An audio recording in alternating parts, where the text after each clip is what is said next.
Hello, everybody, and welcome to my preview of the Group 1 $1 million Kingston Town Classic being run over 1,800 metres at Ascot this Saturday. This is my form guide you can see on the race, and you can see here my speed map. I think the Velvet King takes up the lead, and I don't think there's a great deal of pressure, to be honest. I think Galo Chop from a little bit wider out can come over and probably sit in the breeze, but I don't think they'll go quickly because I don't think many others will really press on. The only thing that might happen is Akinar Star, who again has drawn wide, may end up pushing forward perhaps and sitting outside the lead. Even if that happens, I still don't think they'll go all that quick. The Velvet King's a query at the trip, so I doubt they'll be trying to run it into the ground. These horses, Getting Tally and KC and Mississippi Delta, can get in good spots. I think a little bit harder for some of these horses back here. But it is 1,800 metres Ascot, and that's actually a pretty fair trip at Ascot. So that's the map. We'll go and have a look at all the runners now. He's Galo Chop, the 9-year-old who mixes his form. He's not going to get back to his old figures back here that he used to do, but he doesn't, that's not, I'm not going to mark him up to that anyway. He did at least go here and go 114 when he was 3 wide, no cover, more like 115 or 116 at Caulfield over the Underwood over 1,800 metres. And then, but his form's gone off a bit since, so he's hard one to mark up. He can on his day, therefore, pull out a bit of a run. Whether he's able to do it in this race remains to be seen. But he maps pretty well, as I said. I think he can get an okay run on pace.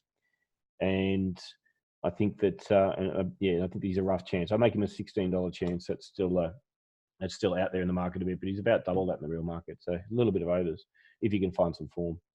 Gadding is the one who's my big overlay in the race. Now, Gadding is a horse who also kind of mixes his form, but rather predictably in a way. He never holds his wins. He's only won 2 in a row once early in his career, but he does things like this, where like he came back first up this prep last year, 114 and 1, then level below kind of thing. The next few runs went out to a spell. Paul won first up, then goes and wins 115 at Belmont, and then you have $9 chance, and then can't really hold 112, 113, 110. Sorry, that's the market. 112, 105, 101.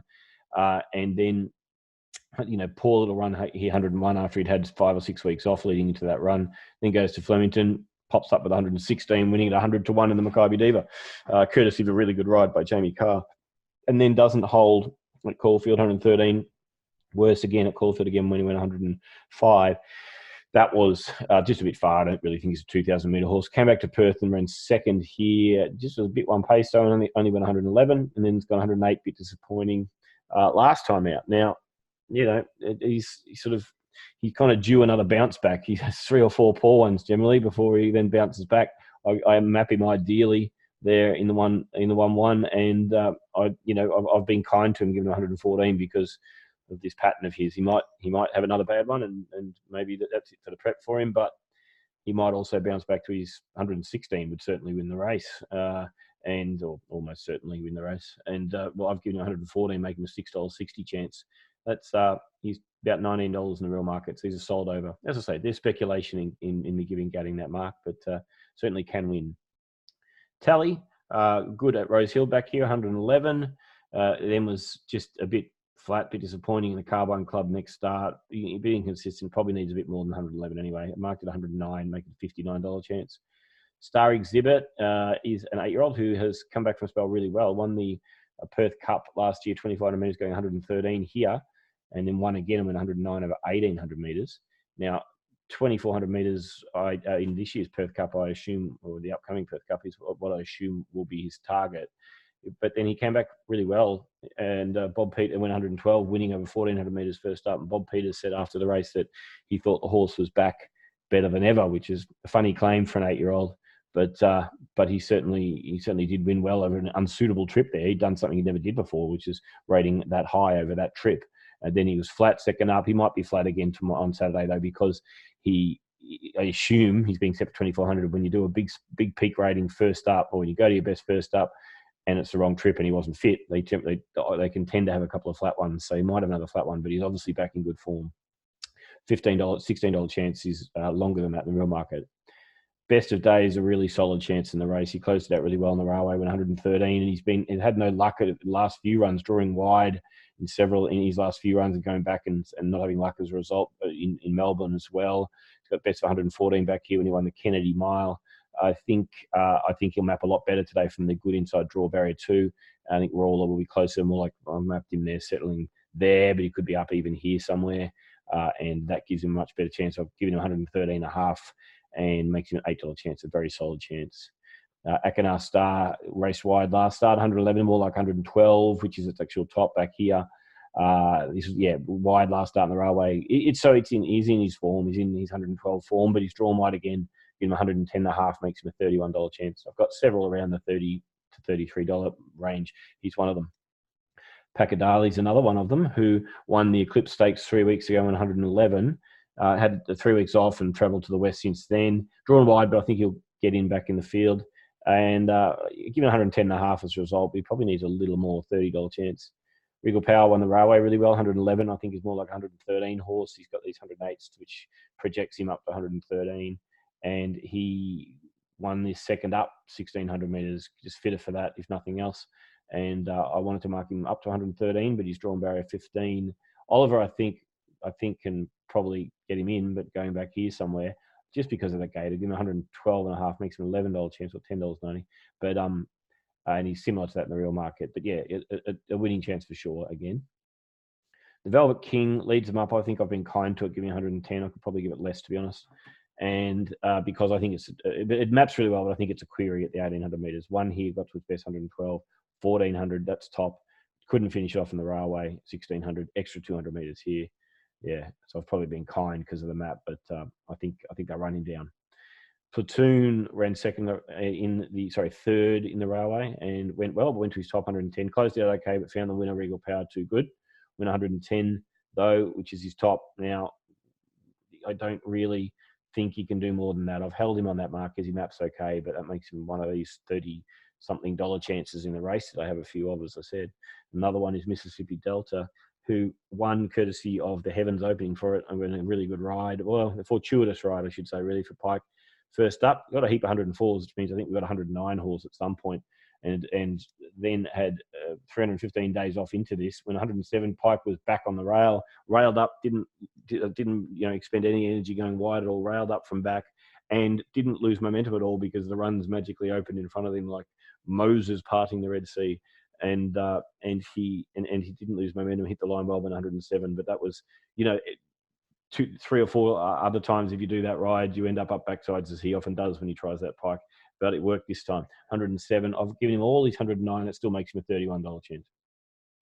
Dig Deep, the first of the 3-year-olds in the race, on the up, and I don't think we've seen his top. He's finishing his races out really well, and I've pushed him right up to 106, which I think the best he can do. But that makes him a $25 chance in the race. Jericho Missile, another of the 3-year-olds, obviously. I just think he needs a bit too much. I think these 104s are close to his top. Of these 96s to 101s, I end up projecting him to 106, 105.5 to gets well back. $31 chance, so just needs a bit much. Superstorm, is the final 3-year-old male in the race. I think he's a promising horse over further. I think he could make 108 horse, something like that, over further. Very promising, finishes these races off very well. I'll push him up to 106.5. 1,800 suits down the track even further. Maps back, but $20 chance for me. It's shorter in the real market, but it's hard to know exactly how much to project some of these 3-year-olds. And then the first 3-year-old filly of the 2 fillies, KC, she's in her first prep and she's had 7 runs already in this prep, and I don't know she's got much more. I've given her a little more at 104, but she's closing these races out pretty well, and the trip should suit. But still, I think we're pretty much at the top with her already, and a $32 chance. And then the race favourite, who, when the markets opened, went up about 280, 270. He's out to about $3, $3.20 now on Thursday afternoon as I record this. And I think rightly, I think she's the right top pick in the race, but I don't think she's anything like a $2.80 or a $3 or a $3.20 chance. I've given her 108 and makes her a $5.60 chance. Now, what's going on with her is she won the Champion Fillies race really well last start, going 103. She closed that out beautifully, just really stretched out down the middle, and she looked really good. She looks like the 1,800 metres will suit.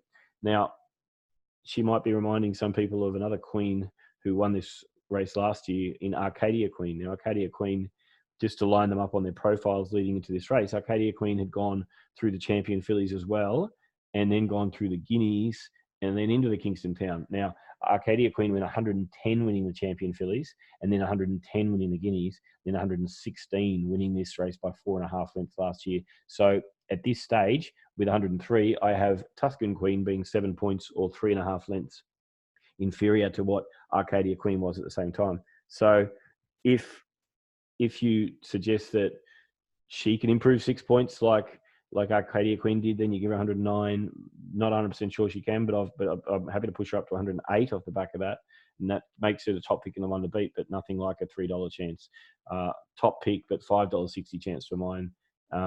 She's obviously no Arcadia Queen, but yeah, the market's probably gone a little bit far with their assessments. So going back over the page and scrolling down here, you can see my market sorted. And we've got Tuscan Queen on top, but rated a $5.60 chance. And then Gadding, my roughie in the race, has a $6.60 chance. Best of Days, really solid chance. Regal Power, down to some of the roughies, Galo, Chop, Star Exhibit, etc. The four main hopes for me: Tuscan Queen, Gatting, Best of Days, Regal Power. Definitely beyond Gatting, possibly each way if he gets longer. And like if you got to 25 to 1, I'd end up going each way. And Best of Days, well, it's about $8 at the moment. Regal Power is about 10. If one or both of those drifted, I wouldn't mind getting on one of them or both of them too. But I don't think they will, because I think they'll come for Best of Days, and I think they'll come for Regal Power, because I also don't think they'll come for Tuscan Queen at $3.20. So that's what I think will happen. But I'll definitely be getting on Gadding, and from a point of view of quaddies and things like that, I'll be just all about those four, I would say. All right, so that's the Kingston Town for Saturday. Everybody, thanks for listening, and best of luck on the weekend.